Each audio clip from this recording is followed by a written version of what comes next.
because people feel so incredible that they're not attached to their past any longer.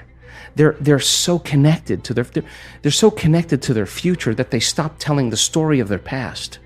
They're telling the story of their future. They're no longer believing in their past. They're believing in their future. They're no longer romancing their past. They're in a romance with their future.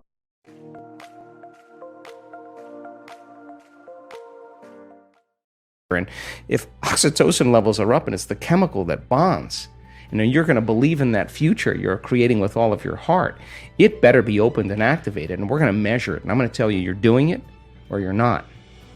And so then when people start realizing it was never about that, it was about who they became, that we overcome that week. We overcome. I give people numerous opportunities to get beyond themselves, numerous opportunities to connect with themselves. I want them to get frustrated. I want them to get impatient. I want them to get overly analytical, because that's the end of their belief. And then finally, when they finally make up their mind to let go and just do it, and they run into that feeling, they run into that experience, they're all in. You think they don't want a sports car anymore. They want that, whatever that was. And if it comes with a transcendental moment, when they come back to their senses from that inner experience, their spectrum of reality is broadened. They're seeing things they had never seen before because their brain wasn't wired to see it, but it didn't come from the environment, it came from their inner environment. That transcendental moment now is producing a feeling, a frequency that is so unusual. It's so much joy, so much bliss, so much ecstasy. I've watched people have to stop it because it's way bigger than them. Now, I would consider that a good problem to have. You measure that person's immune system. You measure the changes in their heart rate variability, not a little amplitude, huge amplitudes. That person is feeling a lot of love. And imagine it's a man. Imagine a man whose heart is open that wide. They sob with the freedom to be able to not care what they look like, or trying to fit into some paradigm or mold. So then a new consciousness in that footprint is emerging, and we have scientific evidence. I can tell you can make your brain work better in a week. You can make your heart more coherent. You can change the field around your body. You can strengthen your immune system. You can change your gene expression. You can lengthen your life. You can create so many oxidative changes in your cells. We have great research to prove that. That's the truth of who you are. That's the truth, that miracle within you. That evidence is the backbone that gives people permission to try it out. It's the language. Then you see someone standing on the stage telling their story in testimony, whether it's stage 4 cancer, whether it's MS, whether it's blind people seeing, deaf people hearing.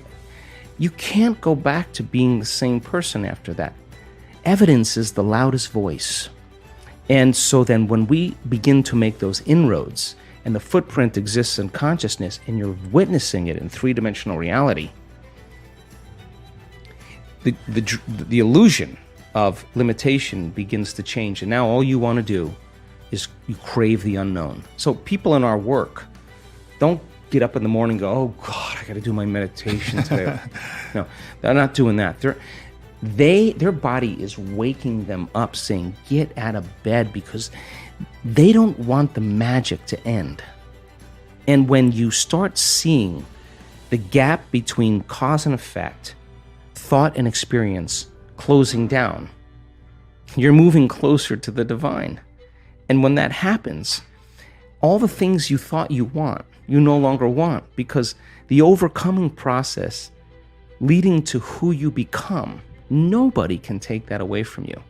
So we practice it in our seated meditations. We practice it standing and walking. You better walk as it, and you better be able to embody it and practice doing it with your eyes open. So when you return back to your life, when you walk from your house to your car, you're walking in the energy of your future. And if you keep doing that, it's going to become a habit. And people are going to start looking at you going, something's different about you. You know why? Because you're no longer showing up equal to their memory of you. Something's different about you. You're unpredictable. It's not what you're saying any longer. It's who you are. And so that person then is off their timeline. They're not headed to that same future. And all I want to do And a week-long event is bump everybody off that timeline into a new future. Some people, huge degrees. Stage 4 cancers, tumors disappearing. You listen to that story of the person on the stage. Your next meditation, you are not going to go half in. You're going to go all in. That's all I want, is I want people to go all in. I want to provide people with my greatest understanding of the truth, and then numerous opportunities to experience it, nothing more. And when the magic starts to happen, it's way bigger than me. It's beyond my control. All I want to do is provide the environment where they feel safe enough to begin to create. This is a time in history right now. 15 years ago, it was philosophy. Quantum physics. Now everybody's informed. Now people. This is a time in history where it's not enough to know. This is a time in history to know how. Just to know how to do it. And if you give them that sound scientific information, I now know that if I can speak it in a way that nothing is left to conjecture, nothing is left to superstition, nothing is left to dogma. They know exactly what they're doing and why. And the moment you know the what and the why, the how starts to get easier. So I will deliver concepts, ideas, mix different forms of science to create a model of understanding. And I now know that if that person, as I develop this model of understanding, can explain that model to someone else, they're wiring it in their brain. They're installing the hardware. If they can't explain it, it's not wired in their brain, and they're not going to believe that they can do it. So if they can turn the person next to them, between the two of them, and build a model of understanding, they're making their brain fire in new sequences and new patterns and new combinations. They're changing their mind. Mind is the brain in action. If I keep reminding them of what they're learning, nerve cells that fire together wire together. They're installing the circuitry. Now, the next step is to provide the environment and give them the proper instruction to get their behaviors to match their intentions, to get their actions equal to their thoughts, to get their mind and body working together. If they do, they're going to run into a new experience. Now, the crazy thing about the experience is learning is making new synaptic connections. That's what learning is.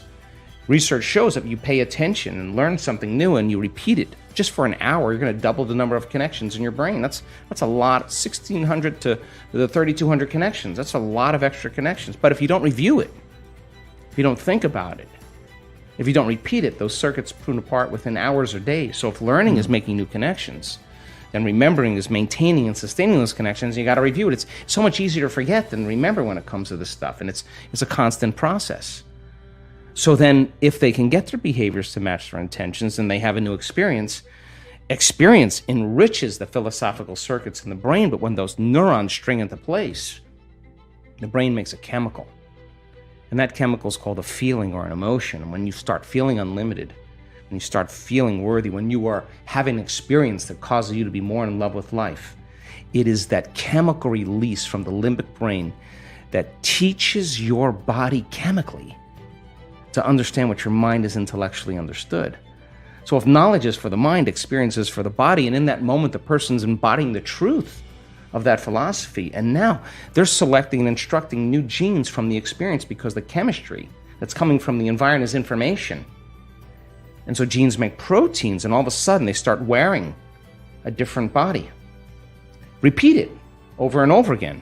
Do anything over and over again. Neurochemically, you'll condition your mind and body begin to work as one. Do it enough times, now your body will know better than your conscious mind. Now it's innate in you. Now it's second nature. Now it's simple. Now you know that you know. You may not know how you do it. You don't know how you know how, but you can do it because it's subconscious now.